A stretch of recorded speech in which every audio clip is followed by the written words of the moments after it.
Subs Killis and Pink, chilling here today. I'm just reviewing this video, Drowning in Entertainment in the Age of Distraction. I thought it was pretty interesting, so let's get into it.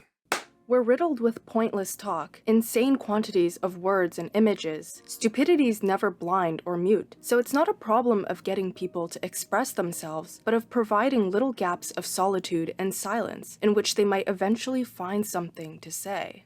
In ancient Greece, there was a philosopher named Chrysippus, Sisyphus's great-great-grandfather. There are two ways he is reported to have died, and we only care about the second one. Apparently, he was strolling about until he saw a donkey eating some figs and he yelled, "Now give the donkey a pure wine to wash down the figs." He found this joke so damn funny that he laughed and laughed and laughed and then died from laughing too hard. That's the type of self-love I'm trying to have. Imagine being able to literally amuse yourself to death.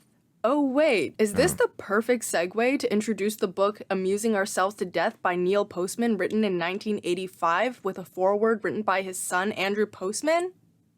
Quote, "I am saying something far more serious than that we are being deprived of authentic information. I am saying we are losing our sense of what it means to be well informed. Ignorance is always correctable, but what shall we do if we take ignorance to be knowledge?"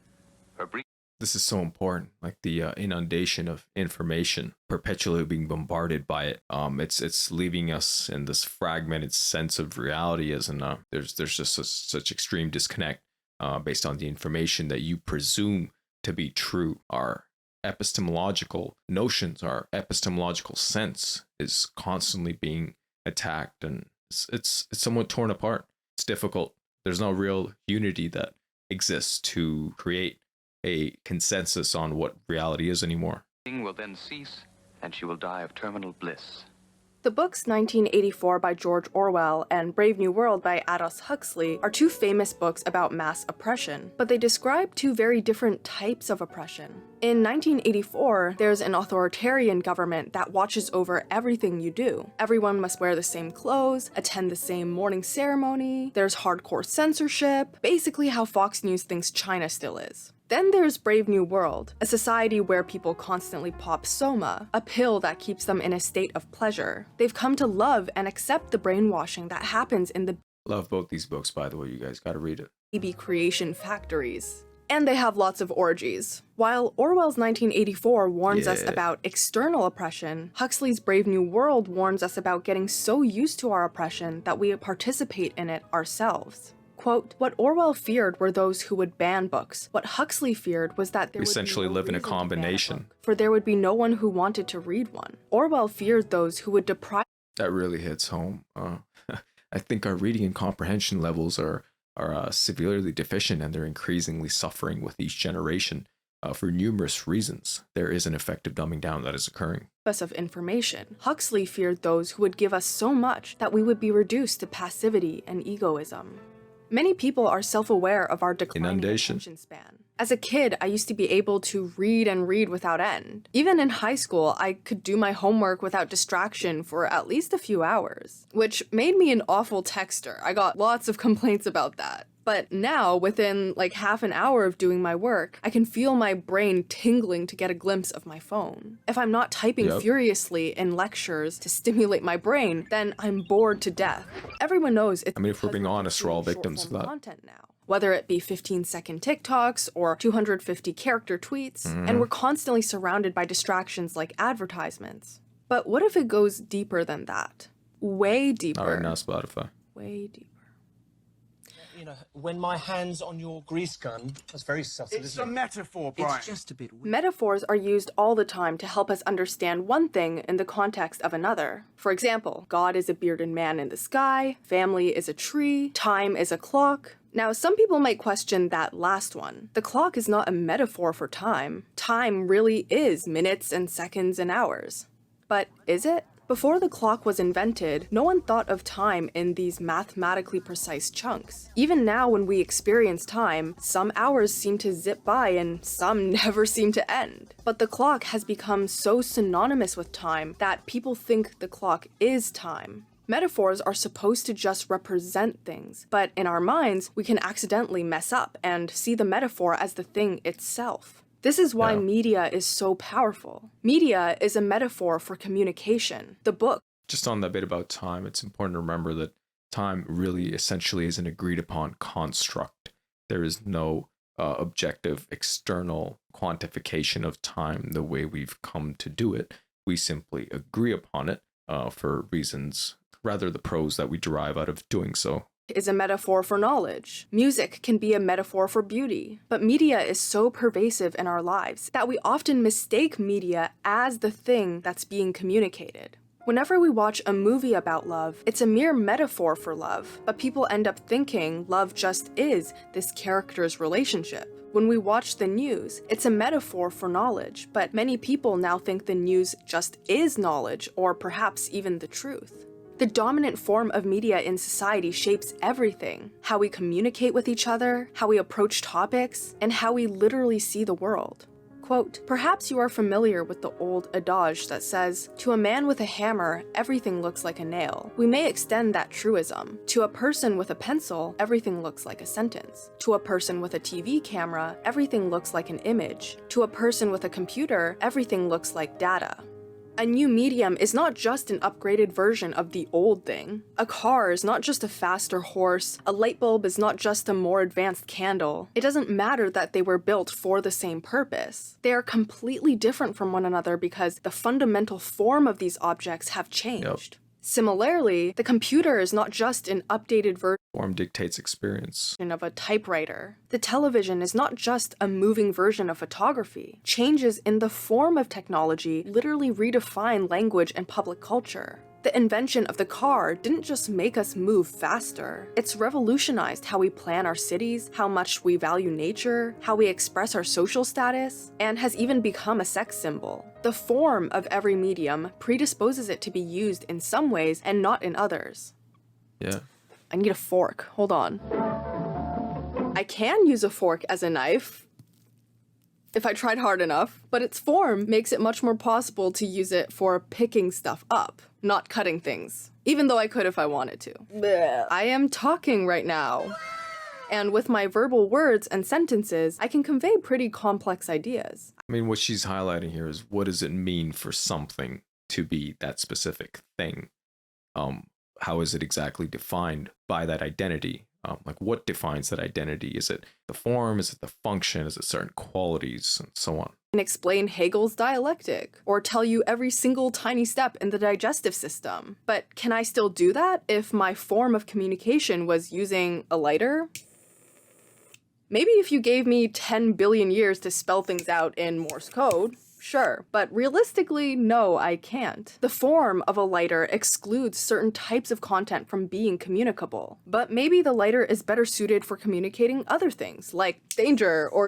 That's interesting. That means if you reduce the quality of the form, or if it's parameterized in a way that doesn't allow for some type of doesn't allow for complex enough communication, then that complexity or the depth of certain ideas, it just cannot be accessed. I really miss the 2010s indie sleaze aesthetic. Thus, the main form of our communication methods will favor certain types of dominant content.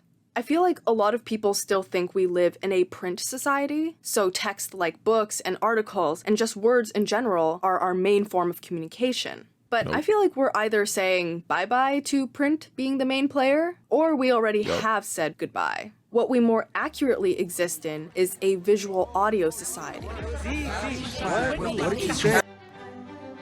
Americans in the 1800s were pretty obsessed with conquering space. Hashtag colonizer core. They worked really hard to extend railroads and make them move faster, but still, how fast information could move was limited by how fast transportation was. Then came the telegraph. Suddenly, information was free from the bounds of space. It's like words could just float through the air from one line to another. With the Literally telegraph, telepathy. New York and Louisiana could both hear about an affair that happened in Texas in a matter of minutes. Even though physically on land, New York is way farther And from cost. Texas than Louisiana. The cost to according my communicate got very way limited cheaper. US geography. It created an interconnected country that was previously impossible. But this kind of caused a serious problem. People were like, whoa, I love not being able to wait. I just want to hear more and more right now. Over time, then, what mattered in the news was simply whether it sounded interesting, shocking, or new. Telegraph companies wanted to send information as fast as possible. The value of information no longer came from its usefulness in social and political decision-making. Think about how before we could talk to someone halfway across the world, newspapers could only report on local news, about people and events that actually had a personal relationship or effect on us. Oh my god, Johnny drowned in the lake? Poor boy. I remember seeing him at the candy store once. The mayor raised our taxes again? Well, fuck, let's go protest outside of City Hall. But the telegraph wowed people with the speed at which information could be transmitted. Speed became this extremely valuable feature of information. And so what mattered was how much information could be transported in the shortest amount of time. This began the true commodification of information as a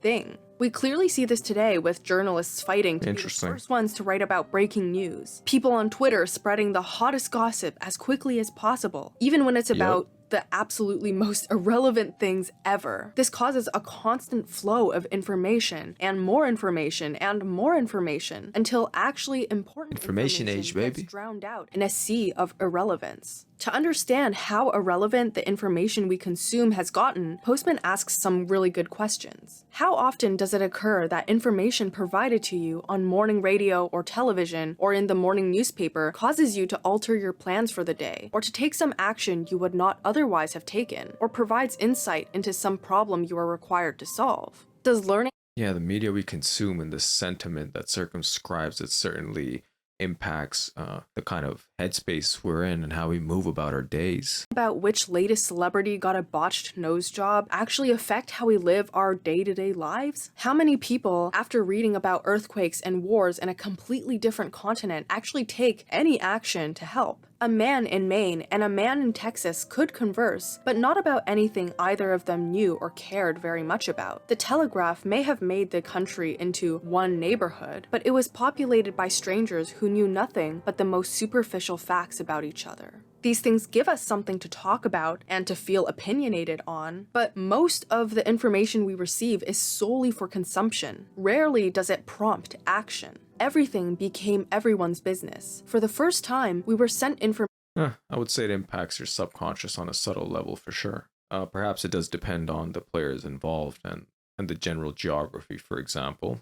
But I think it has an impact. Which answered no question we had asked, and which, in any case, did not permit the right of reply. Intelligence becomes equated with knowing lots of things rather than knowing about things. Trivia games and crossword puzzles actually were invented because of this explosion of irrelevant information. With all the information people were getting that was useless or unrelated to our own lives, we were like, well, let's invent a situation where this information can become useful. The telegraph also separated information from context. In a piece of written text, sentences exist together. There is always context and continuity in what you read. You can see visibly how the sentences relate to one another. You are given time to digest what you read. But for the telegraph, slogans, headlines, and other one-liners became the form of information. It conveyed this message that certainly is relative, though, how much certain types of information impact you. That part is kind of a stoic choice. Good information doesn't need context. You don't need to hear about the history or the possible implications of the information, and we barely have time to digest what we see and hear before we're moving on to the next set of information. I'll watch an interesting video about class consciousness, but then as soon as I scroll, I'm hit with a cute cat video that is completely detached from what I just watched, and instantly changes my mind's focus. That's true. All we get are fragmented statements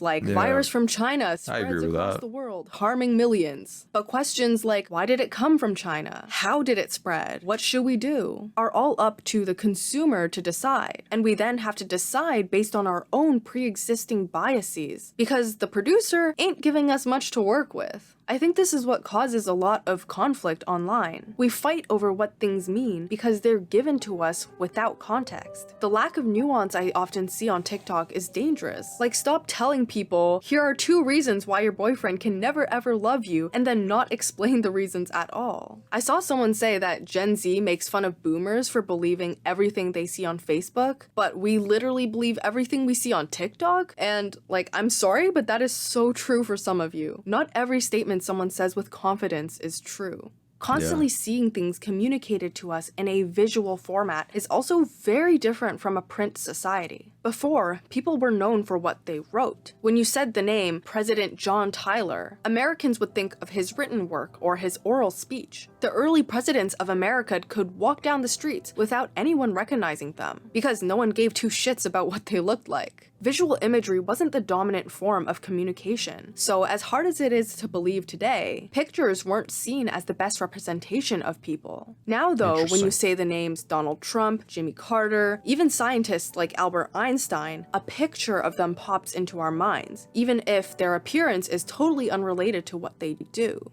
Of course, photos and pictures existed long ago, but to say we live in a visual audio society is to say that photos and videos are replacing written text as our main method of understanding and constructing reality. And photography really succeeded in taking over because it's such a good complement to the telegraph. The telegraph did. Well, it's interesting, they say a picture's worth 1,000 words, but it really does matter in a lot of ways. It can be too reductive and somewhat breeding lazy habits when it comes to interacting with information. Opened the world up to us, but it was like, who the fuck are all these people? Photography was able to give the unknown a sense of familiarity. It gave faces to names of strangers, representations of places that we previously never cared about. Quote, it created the illusion, at least, that the news had a connection to something with one's sensory experience. Visual imagery is really powerful in this way. It's really in your face. You can't help but have it impose onto you. Reading about a soldier coming home from war can be emotional, but nothing compares to watching it happen with our eyes. Why is that? Well, a main reason is that writing is propositional in I would say very much depends on the content, but let's continue to hear what she has to say. nature. It always carries the potential of meaning. Whenever we read words, they exist in the context of being true or false. The sky is blue. My name is Olivia. I am 6 feet tall. Even if we're not consciously asking ourselves, is this sentence true or false? We need to either accept or question each sentence before we can move on with reading. But pictures don't leave the same room for opinions. You don't judge whether a picture is true or false the same way you judge a sentence. You Now you definitely do, especially with the onset of AI. can debate whether the sentence OliSUNvia is 6 feet tall is true or false. But if you see an unedited picture of OliSUNvia being 6 feet tall, you have no choice but to accept the world as captured by But images can be distorted and manipulated, and we're all quite aware of how well that can be done nowadays. the camera. There's no argument there. Imagine a written advertisement for a dentist like this. If you need your teeth to be cleaned, pay us a visit. We offer the best services in the country, including basic cleaning, cavity fillings, and wisdom teeth removal. We hire straight from Harvard and hire all of our staff according to the 2020 Dentistry Handbook. That's a good ad. Each sentence, you're left to wonder, how true is that claim? Do they really hire from Harvard? Do they really follow the 2020 Dentistry Handbook? Is 2022 outdated? Compare this to seeing a visual advertisement like this. Images just don't call on you to judge them as true or false. They are there to evoke feelings. You can like or dislike an ad, you can feel happy or sad or hungry because of it, but you can't Maybe for the modern day sleeping zombie, yeah. But if you're any level of self-aware, any reasonable degree at least, you don't just buy anything for the way it looks. For sure, but at least somewhere you're somewhat aware that the depth of the illusion, how deep does it really go, certainly gnaws at you. At least it gnaws at me. prove that this image is wrong if it's unedited. The way that you can refute this claim, we hire straight from Harvard. Okay, so what has all of this been building up to, really? What is the type of content that our visual audio society favors? Do you ever give yourself this? What? Like just a time to be stuck? Like time to just sit and... This dude sounds anxiety-ridden as hell. Not really. Meditate? There's nothing wrong with being entertained. I love being entertained. But the problem is when entertainment becomes the default form of all experiences. Interesting. Entertaining has almost become synonymous with valuable or relevant. People have criticized the quality of my videos and other commentary creators because they're too boring, which is to say that they're not worth watching. But I've never really felt that offended by comments like that. I think a lot of learning we do is not supposed to humor us or cause some rush of dopamine. But unfortunately, there's become a natural expectation of entertainment in every aspect of experience. Court trials about awful cases like rape and murder have been televised for people's entertainment. They're made to be so dramatic such that it feels like a soap opera. I agree with this, and especially I would think of how does this undermine the depth of our morality and understanding the consequences of things, especially on a moral scale. Like, it cheapens everything, it really does.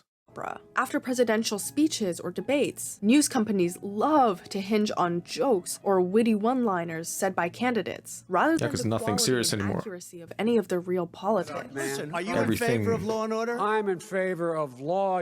Everything is open to the jester to come in and work his magic. Are you in favor of law and order? Go ahead. The news is especially a great example of how entertainment is just assumed to be the form. Quote, even on news shows which provide us daily with fragments of tragedy and barbarism, we are urged by the newscasters to join them tomorrow. What for? One would think that several minutes of murder and mayhem would suffice as material for a month of sleepless nights. We accept the newscaster's invitation because we know that the news is not to be taken seriously. News shows make sure they pick decent-looking people, conventionally attractive if possible, with good chemistry. Music opens and closes the show, making the news seem more like a film or a play rather than information about the real world. When we watch the news, a lot of stories get reduced to less than a minute. The quick pace of it all prohibits any real act of thinking. Online, people don't want to hear. Yeah, this notion of real is perpetually being deconstructed.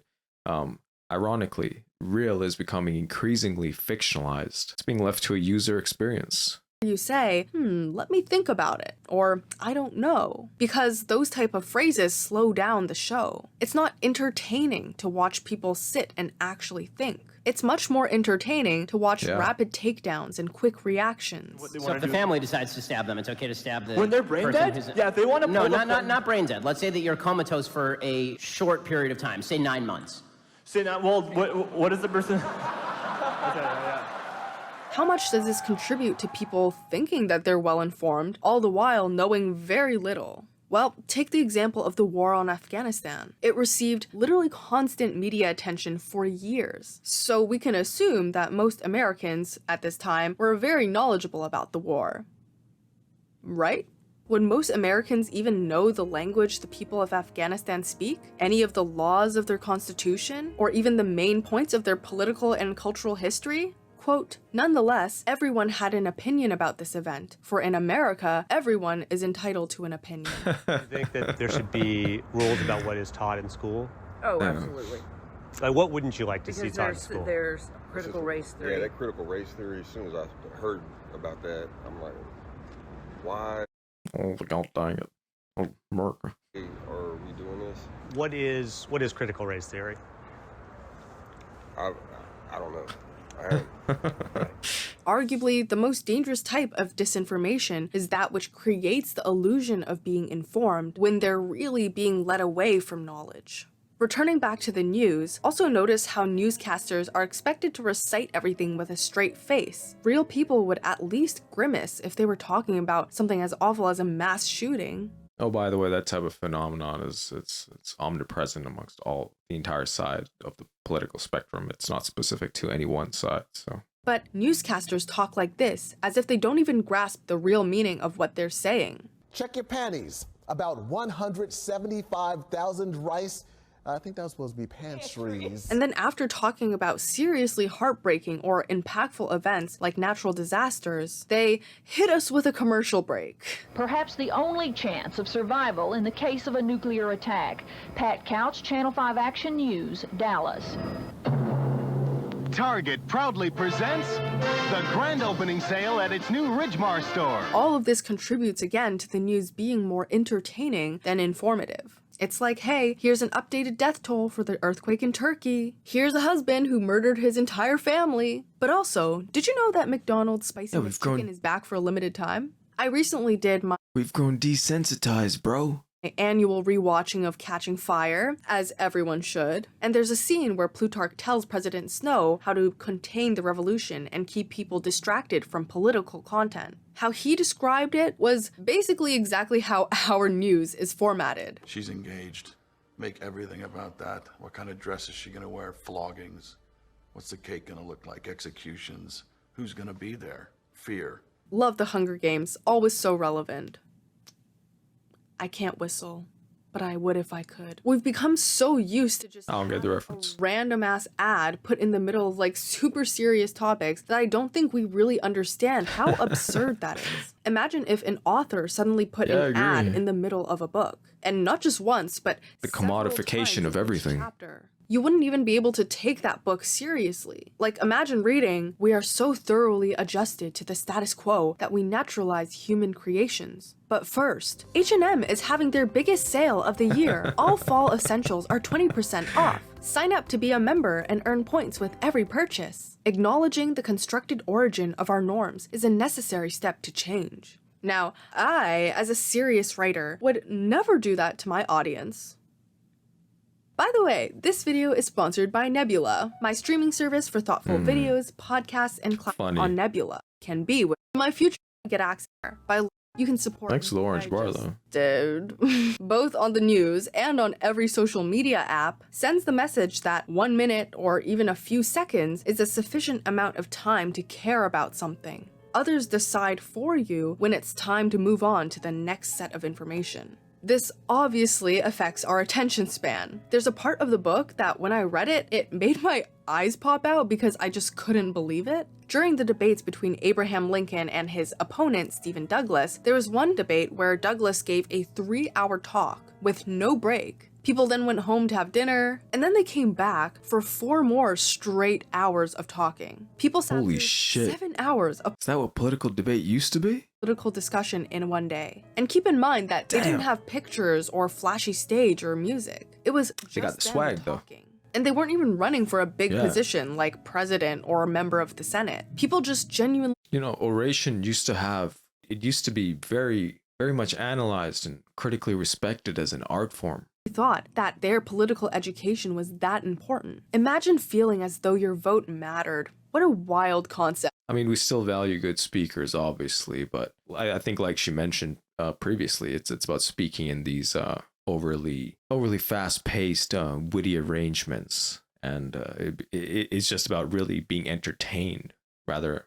So oration itself has become subordinate to this notion of entertainment and the media that produces these entertainment. I don't know anybody today who would be able to dedicate 7 hours of their night to pure speech, even if it was about something that they really were interested in. Our presidential debates today are 90 minutes long.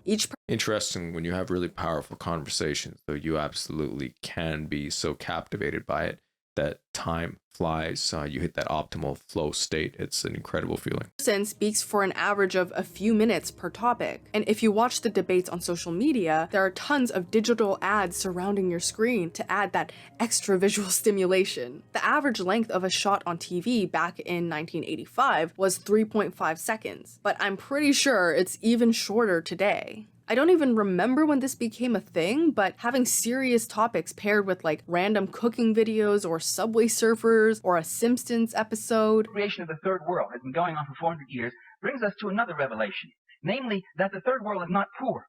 You don't go to poor countries to make money. Really goes to show that our attention span is kind of fucked. It's like a societal ADHD. Bill Moyers, a journalist, once said, "We Americans seem to know everything about the last 24 hours, but very little of the last 60 centuries or the last 60 years." Interestingly, people forget I think real our easily. Inability to pay attention and to remember things partially explains the rise of nostalgic content. People in our generation love nostalgia. We've also externalized our memory to things like technology, our phones, our computers.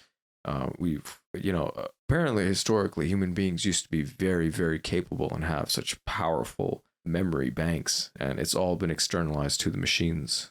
nostalgia. We eat that shit up. Whether that's romanticizing the summer of 2013, even though half of Gen Z was like 8 years old, or crying over the third generation of K-pop being gone, even though there were literally fan wars every second. We can't remember enough of the facts and context to assign anything past just a general feeling, and so it's easy to just think, oh yeah, I think it felt nice.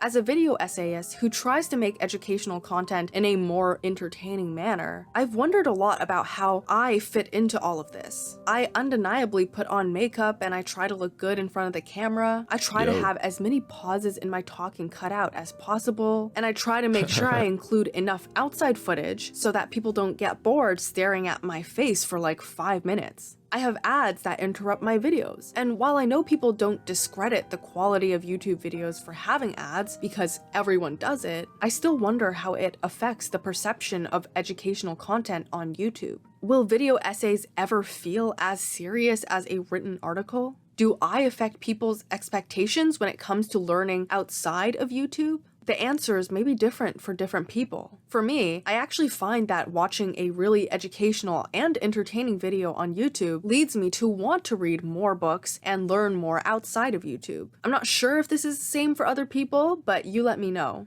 But even then, still, there's this problem I struggle with, which is like, how much does my persona matter to everything? And it's like, how likable and attractive do I have to make me as a person, as a friend, as a creator, to make people— Well, that increasingly matters more as entertainment becomes a heavier factor in what draws people to listen.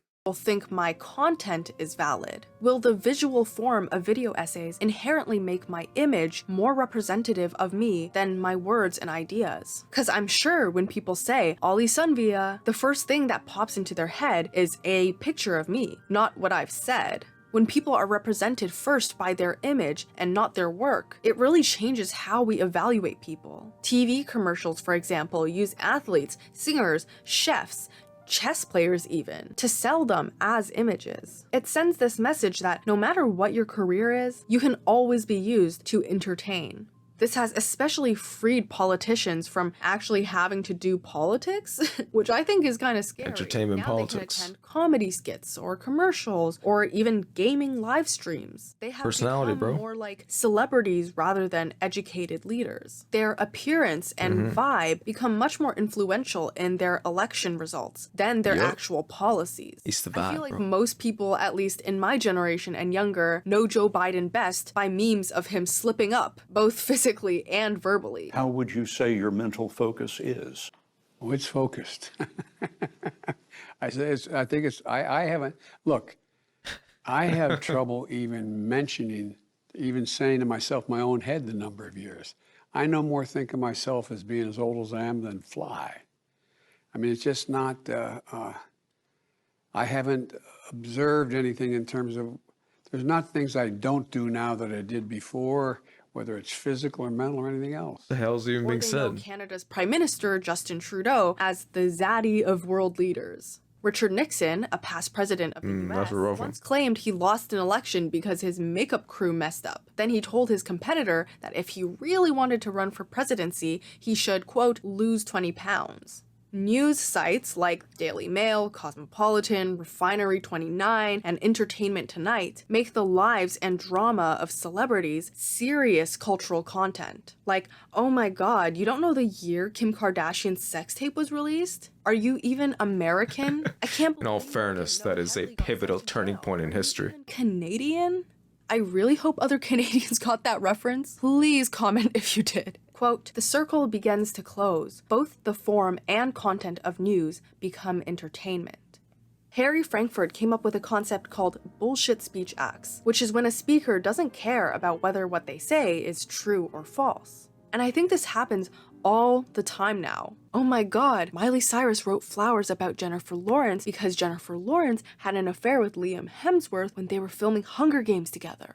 These kinds of statements are passed along because they're fun to say, but how much do we actually care about their truth? The goal is to entertain people with this serious cultural news, not to tell them exactly what happens. At least with a lie, it implies that the speaker knows and recognizes the truth as important, which is why they know they need to swerve around it. But for the bullshit speaker, they're like, I can maybe lie for fun. Maybe I'm telling the truth, but let me just have fun. I promise you'll get the best customer service of your life. But I don't actually care if you do.